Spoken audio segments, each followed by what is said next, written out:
আরজিকর হাসপাতালে কর্মরত মহিলা চিকিৎসককে ধর্ষণ খুন। কেন্দ্রীয় স্বাস্থ্যমন্ত্রী জেপি নাড্ডাকে চিঠি দিলেন Sukanta Majumdar. Medical council of ইন্ডিয়ার টিম পাঠিয়ে বাংলার বিভিন্ন মেডিকেল কলেজগুলিতে পরিদর্শনের অনুরোধ করলেন রাজ্য বিজেপি সভাপতি।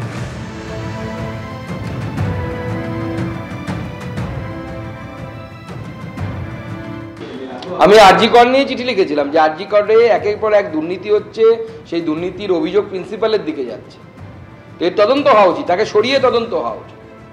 আমি শুধু তাই নয়, আমি আগামীকাল বা আজকে আমি জেপি নাড্ডা সাহেবকে চিঠিও দিচ্ছি যে প্রয়োজনে এমসিআইয়ের টিম পাঠানো হোক, দেখা হোক যে রাজ্য সরকারি মেডিকেল কলেজগুলোতে পরিকাঠামো ঠিক আছে কি নেই।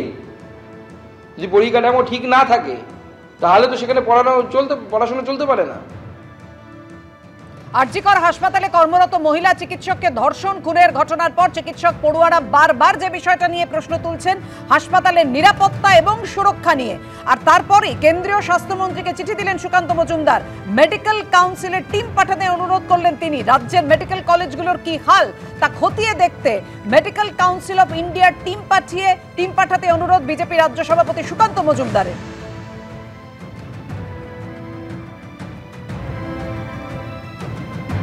আরজিকর হাসপাতালে কর্মরত মহিলা চিকিৎসককে ধর্ষণ খুন যে নৃশংস ঘটনা ঘটেছে, তার ফলে হাসপাতালের সার্বিকভাবে নিরাপত্তা এবং সুরক্ষা নিয়ে বারবার প্রশ্ন তুলছেন পড়ুয়া চিকিৎসকরা। রাজ্যের মেডিকেল কলেজগুলোর কি হাল খতিয়ে দেখতে মেডিকেল কাউন্সিলের টিম পাঠাতে কেন্দ্রীয় স্বাস্থ্যমন্ত্রীকে চিঠি দিলেন রাজ্য বিজেপি সভাপতি সুকান্ত মজুমদার। বাংলার বিভিন্ন কলেজে তারা পরিদর্শন করুন এই টিমের আধিকারিকরা, ঘুরে দেখুক রাজ্যের মেডিকেল কলেজগুলোর সুরক্ষা ব্যবস্থা, নিরাপত্তা ব্যবস্থা ঠিক কোন পর্যায়ে রয়েছে তা খতিয়ে দেখতে মেডিকেল কাউন্সিলের টিম পাঠাতে অনুরোধ করলেন কেন্দ্রীয় স্বাস্থ্যমন্ত্রীকে রাজ্য বিজেপি সভাপতি সুকান্ত মজুমদার।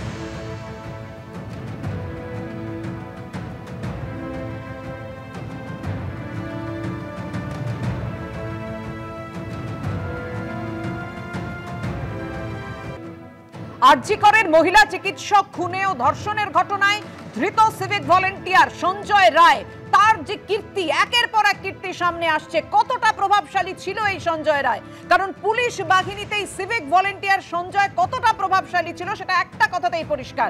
সিভিক ভলেন্টিয়ার হয়েও পুলিশ কর্মীদের সংগঠনের ছাতার তলায় ছিল সে। কলকাতা পুলিশ ওয়েলফেয়ার কমিটির ছাতার তলায় ছিল এই সঞ্জয় রায়।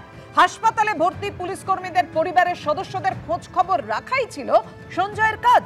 সঞ্জয়ের নামে ইস্যু করা হয়েছিল পুলিশের বাইকও। নিয়ম ভেঙে সঞ্জয়ের কাছেই থাকতো পুলিশের টহলদারির বাইক, আর সেই বাইক নিয়ে ঘুরত সঞ্জয়। বেআইনিভাবে পুলিশের ব্যারাকে থাকতো সঞ্জয়। খবর সূত্রে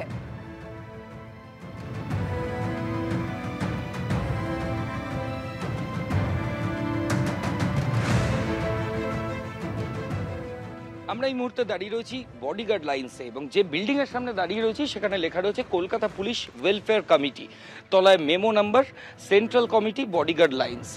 যেমনটা পুলিশের তরফ থেকে, এই ওয়েলফেয়ার কমিটির তরফ থেকে জানানো হচ্ছে যে কলকাতা পুলিশের তরফ থেকে যে ওয়েলফেয়ার সেটা কিন্তু এই বিল্ডিং থেকেই কন্ট্রোল করা হতো, এমনটাই পুলিশ সূত্রে খবর। এবং সঞ্জয় রায় সেও কিন্তু ওয়েলফেয়ারের সঙ্গে যুক্ত, এমনটাই ওয়েলফেয়ার কমিটির তরফ থেকে জানানো হলো। মূলত হাসপাতালে যারা ভর্তি হয় তাদের চিকিৎসার আপডেট সংক্রান্ত বিষয় নিয়েই কিন্তু সঞ্জয় খোঁজ খবর নিত বলে সূত্র মারফত আমরা জানতে পারছি। ক্যামেরায় সন্দীপ সাধুকার সঙ্গে ময়ূখ ঠাকুর চক্রবর্তী, এবিপি আনন্দ, কলকাতা। সঞ্জয় এটার সঙ্গে যুক্ত ছিল, ওয়েলফেয়ারের সাথে ওয়েলফেয়ার কমিটির সঙ্গে। ও কি করতো? মানে এমনি সাহায্য করতো, যেরকম আমরা সাহায্য করি সে সাহায্য করারই কাজ। এই যে সঞ্জয় যে কাণ্ডটা করলো এটা কি কিভাবে দেখছেন? এটা আমার বলার পক্ষে খুবই, এটা তো এখন জুডিশিয়াল ম্যাটার আছে, আপনারাও জানেন, আমি যতটা জানি না অতটা আপনারা, হ্যাঁ সেটা অ্যাকসেপ্টেবল, মানে চেক করে যেরকম। এগুলো কি ওকে সেন্ট্রাল কমিটি মানে ওয়েলফেয়ার কমিটি থেকেই দিয়েছিল? না না না না না সেরকম না। ধরুন কোনো কাজে কোনোদিন যাচ্ছে তখনও পেয়েছে, মানে এখান থেকে ধরুন আমাকে এখন যেতে হবে এম বাইপাস রুবি, ওখানে যেতে হবে, থাকতো। এটা আমি আমার কাছে ইনফরমেশন নেই। আরেকটা জিনিস আমাদের কাছে ইনপুট আছে যে সঞ্জয় মেডিকেল কলেজ, এনআরএস এবং আরজিকর এগুলো দেখতো। আপনাদের কি ডিভাইড করা থাকে যে? না, আমার এটা এই বিষয়ে আইডিয়া নেই, মানে পার্টিকুলার ওকে করা ছিল বা আমাকে করা ছিল এরকম নেই। কিন্তু ওর কাজটা কি ছিল হাসপাতালে? কি হেল্প করা।